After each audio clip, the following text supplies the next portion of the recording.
My name is Steve Kuiter. I'm a scuba diver from Super Victoria, and I'm here at Blairgowrie to find nudibranchs.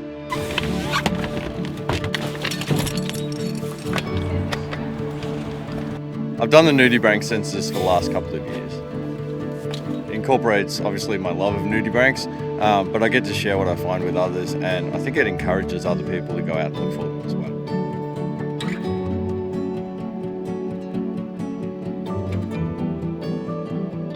So the reason I dive scuba when I'm looking for nudibranchs is because I shoot mostly on macro, and most of the nudibranchs are on the sand, down on the bottom on the sponges.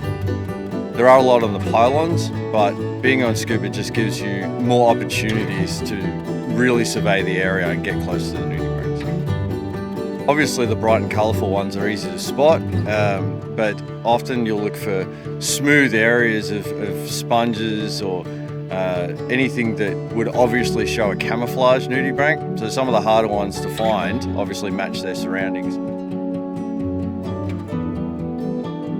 I think they're all pretty spectacular in their own way. I get excited just by some of the common ones just doing interesting things or in interesting places. Sometimes just see them swimming in the water column. I think they all have their own special qualities. If you're thinking about participating in the Sea Slug Census, you should definitely give it a go. The first thing you need to do is just find your first nudibranch. When you find the first one, the challenge is just getting started. So after that, you start looking for the harder to find ones, or the pretty colour ones, or the smaller ones. But nudibranchs, they just keep going. Like, I haven't found them all. They just get smaller and smaller every time.